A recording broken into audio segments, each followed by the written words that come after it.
서로 인사하겠습니다. 하나님의 생기가 당신에게 들어가기를 원합니다.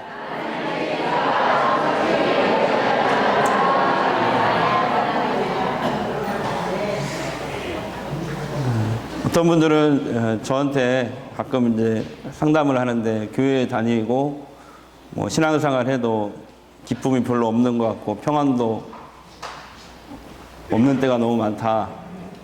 왜 교회 다니고 신앙생활 하는데 우리의 심령과 내 삶이 자꾸 메말아 갑니까?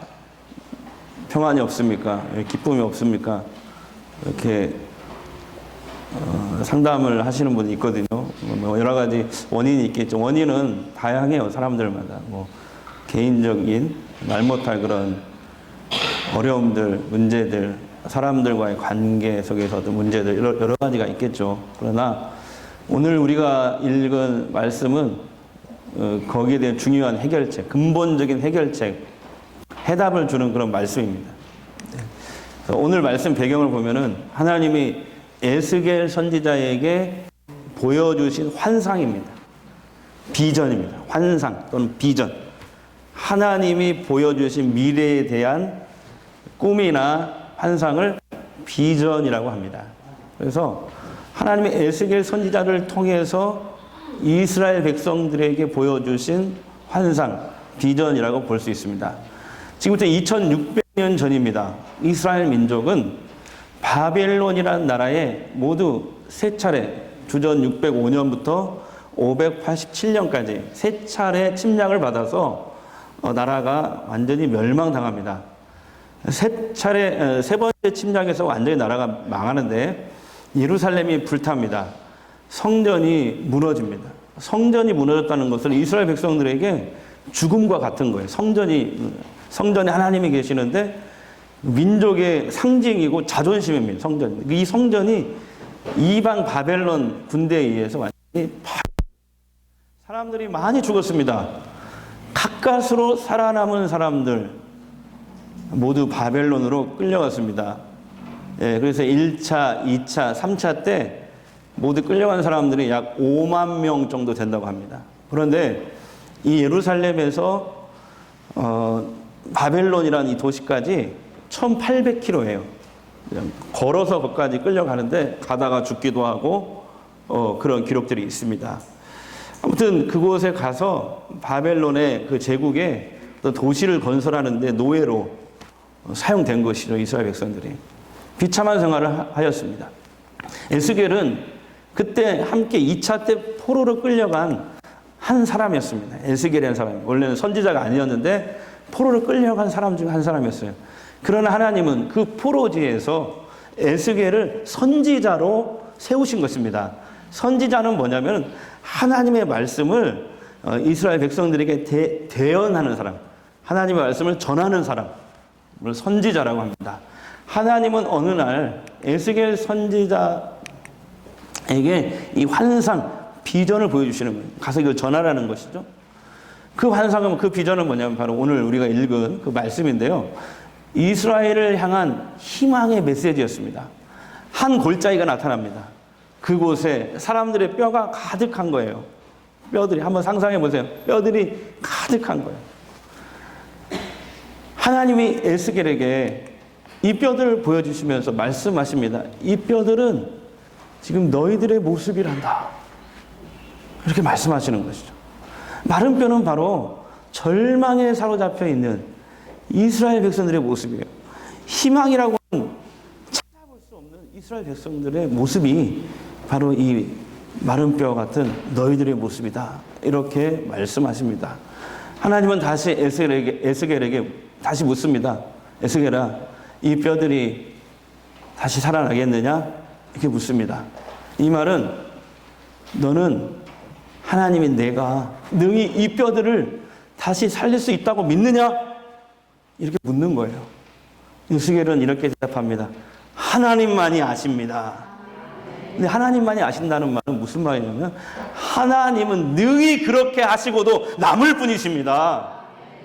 이렇게 믿음의 대답을 한 거예요. 에스겔이 믿음으로 대답을 하자 하나님이 그때부터 역사를 하시는 거예요. 믿음으로. 믿음의 선포를 하자 역사를 하시는데, 에스겔아, 너는 지금 네 눈앞에 보이는 저 뼈들을 향해서 명하라, 선포하라는 거죠. 너희 마른 뼈들아, 여호와의 말씀을 들을지어다. 생기가 너희에게 들어가게 하리니 너희가 살아나리라. 이렇게 선포하라는 거예요. 그래서 에스겔은 하나님이 가르쳐 주신 대로 자기 눈앞에 펼쳐진 그 이스라엘 백성들의 모습, 그 뼈잖아요. 그 뼈가 막 이렇게 쌓여있는 그 뼈들을 향해서 그렇게 선포를 했더니 그 뼈에 갑자기 힘줄이 붙습니다. 조각조각 다시 모아집니다. 힘줄이 붙고 핏줄이 붙고 근육이 붙고 어느새 큰 군대가 되었어요. 할렐루야. 이것이 오늘 성경 말씀이에요. 에스겔에게 보여주신 비전입니다. 여러분, 이 마른 뼈가 살아나는 이 환상, 이 비전은 하나님의 나라를 잃고 포로 생활을 하는 절망 가운데 있는 이스라엘 백성들을 다시 회복시키겠다라는 메시지를 주신 거예요. 네. 이 예언은 실제로 이루어집니다. 이 에스겔을 통해서 포로지에 있는 백성들에게 예언을 했고, 뿐만 아니라 그 전에 예레미야 선지자를 통해서 이제 너희가 포로로 끌려간 지 70년이 되면 내가 너희를 다시 돌아오게 하겠다, 이렇게 예레미야를 통해서도 그 전에 이미 말씀해 주셨어요. 정말 이 예언은 실제로 이루어졌습니다. 이스라엘 민족이 바벨론에 가서, 바벨론은 오늘날로 이라크입니다. 이라크. 그곳에 가서 포로 생활을 한 지 70년 만에 다시 해방되어서 다시 고국으로 돌아오게 됩니다. 어떻게 이스라엘이 그 바벨론 포로지에서 벗어날 수 있었을까요? 그 먼 곳에서. 혹시 바벨론이 망하면 모를까? 에? 어떻게 다시 돌아올 수 있냐? 그런데 여러분, 하나님은 정말 바벨론을 하룻밤 사이에 페르시아라는 나라에 망하게 하셨어요. 하룻밤에 갑자기 망하게 하셨어요. 뿐만 아닙니다. 페르시아의 이 초대 황제 고레스라는 황제는 하나님을 모르는 사람이에요. 그런데 이 바벨론을 차지하면서 바벨론 안에 유대인들이 이렇게 포로로 있다는 것, 약 70년 동안 포로 생활하고 있다는 것을 알고 이 하나님을 모르는 고레스 황제가 갑자기 칙령을 내리는 거예요. 유대인들은 너네 고국으로 다시 다 돌아가라. 뿐만 아니라 성전을 지어라. 그 성전 재건에 필요한 돈은 내가 다 댈게.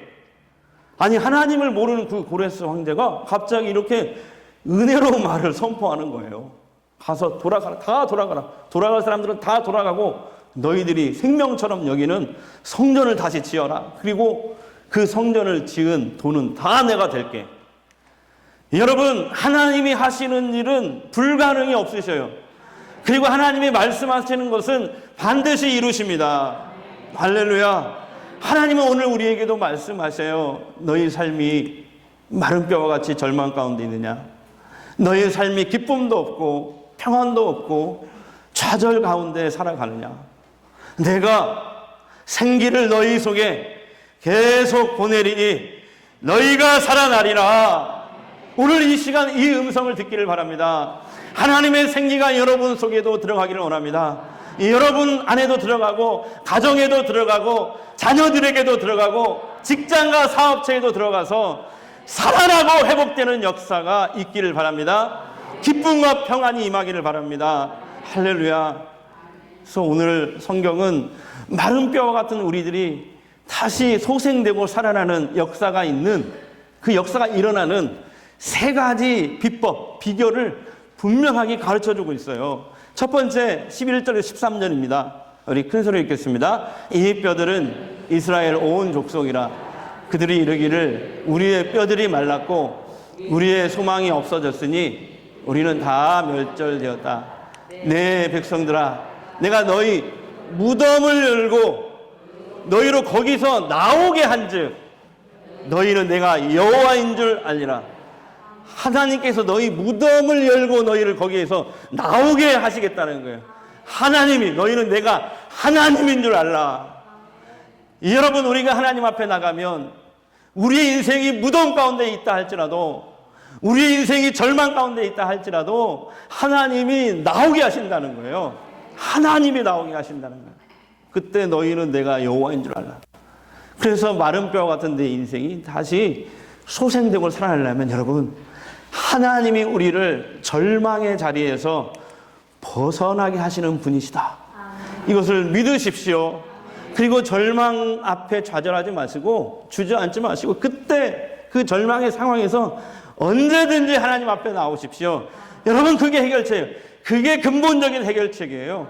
예배의 자리에 나오십시오. 기도의 자리에 언제든지 나오십시오.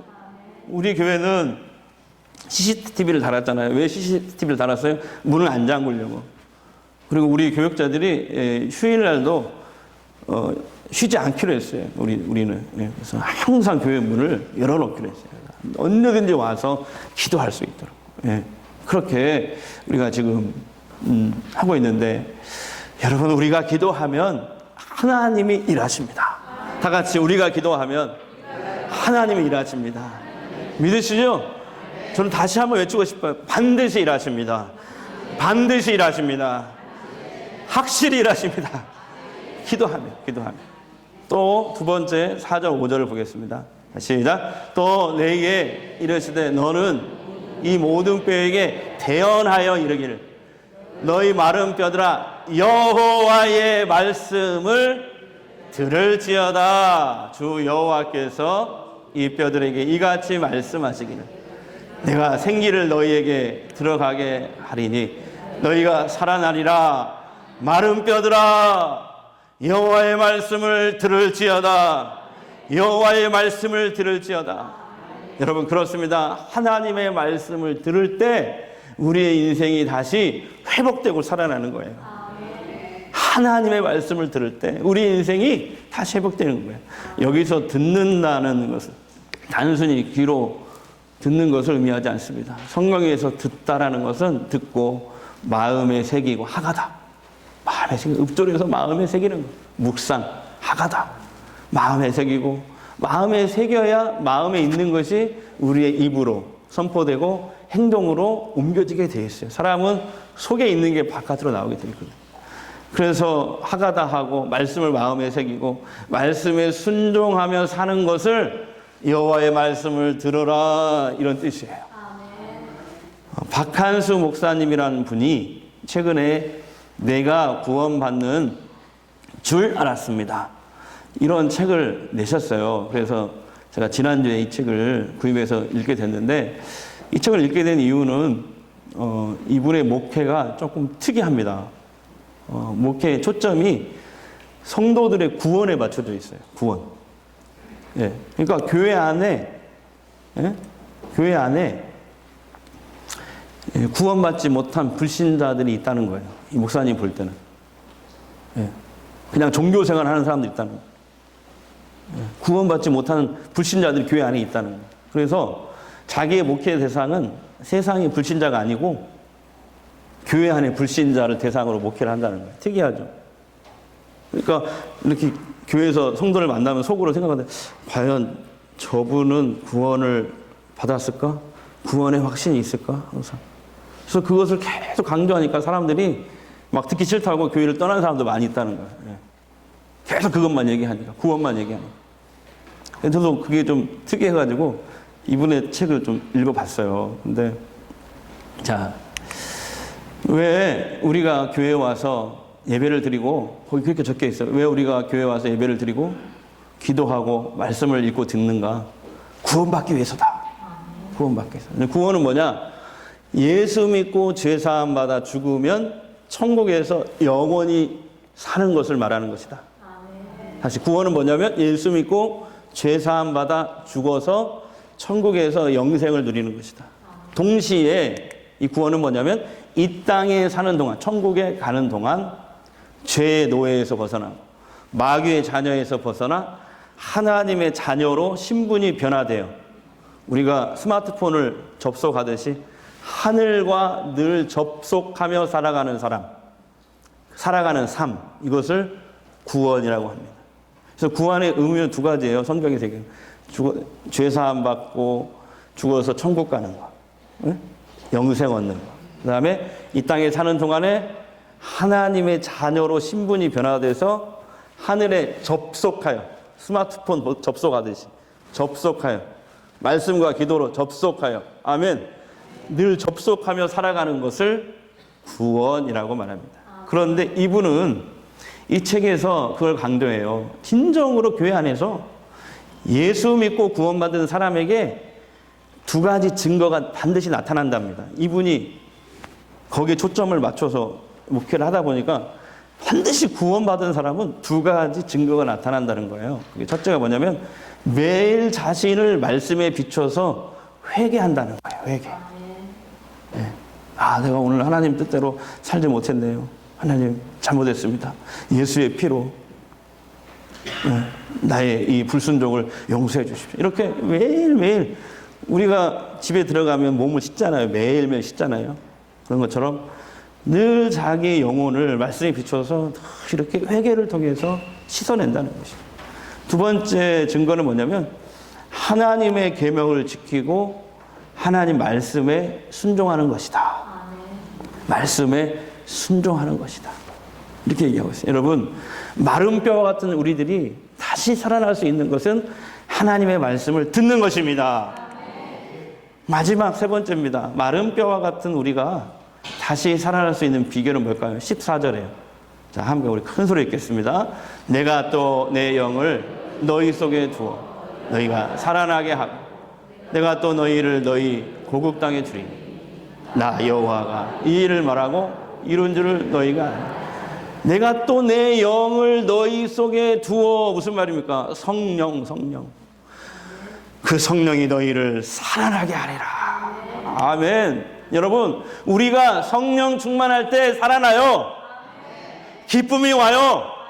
평안이 옵니다. 성령 충만할 때. 우리가 살릴 수 있는 게 아니고 우리 안에 있는 성령, 그 하나님이 우리를 살리는 거예요. 여러분, 정확히 합시다. 성령 충만이 뭡니까? 우리가 성령 충만합시다. 옆 사람에게 다시 한번 성령 충만합시다.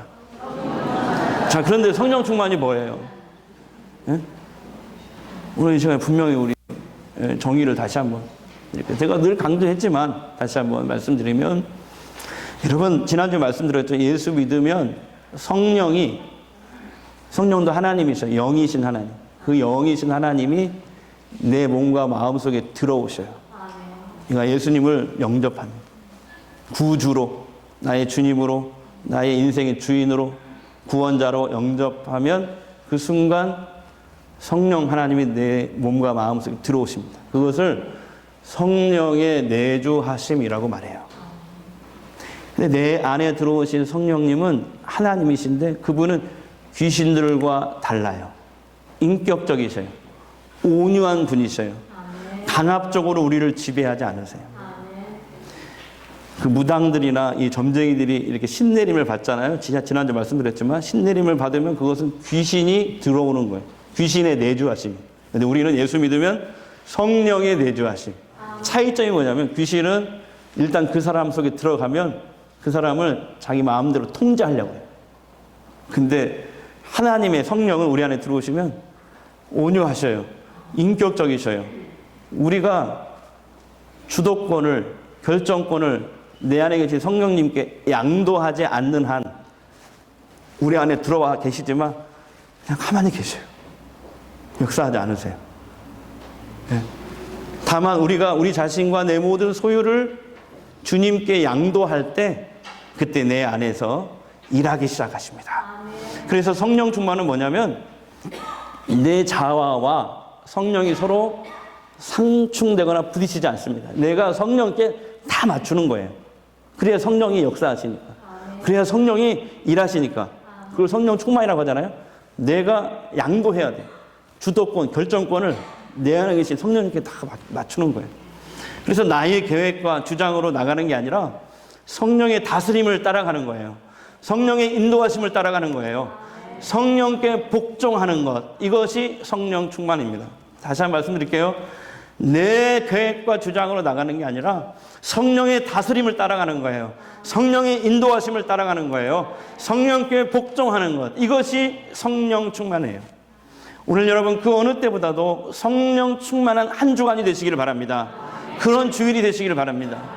여러분, 여러분의 마음과 삶에 다시 하늘에서 내려오는 이 평안과 기쁨이 주어지기를 원하시죠?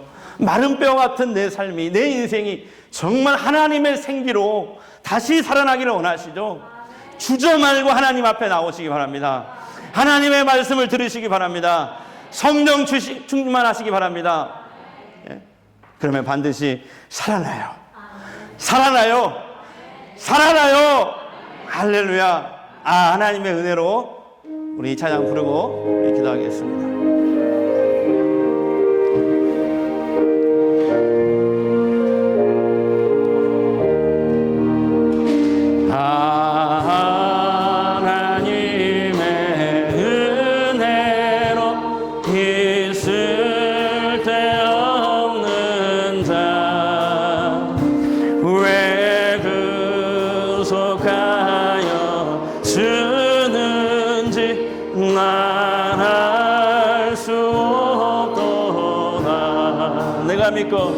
내가 믿고 또 의지함은 내 모든 형편 하시는 주님 늘 보호해 주실 것을 나는 확실히 하네. 왜 내게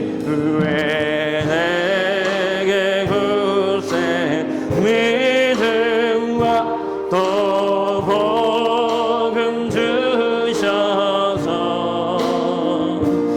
내 마음이 항상 편한지 나갈 수 없고 내가 믿고 의지함은 내가 믿고 또 의지함은 내 모든 하시는 주님 늘 보호해 주실 것을 나는 확실히 아네. 시간 기도하겠습니다. 내가 마른 뼈가 같습니다. 하나님, 기쁨이 없고 절망 가운데 사로잡혀 있습니다. 그러나 오늘 에스겔을 통해서 주신 말씀처럼 마른 뼈도 하나님이 다시 살아나게 하실 수 있다. 이 말씀 붙들고 나아갑니다. 한 주간을 나아갑니다. 메마른 내 심령의 이 시간 성령 생기를 부어 주시옵소서. 마른 뼈와 같은 한국교회에 생기를 부어 주시옵소서. 하나님, 이 시간 나에게 생기를 부어 주옵소서. 예수님의 이름으로 기도합니다.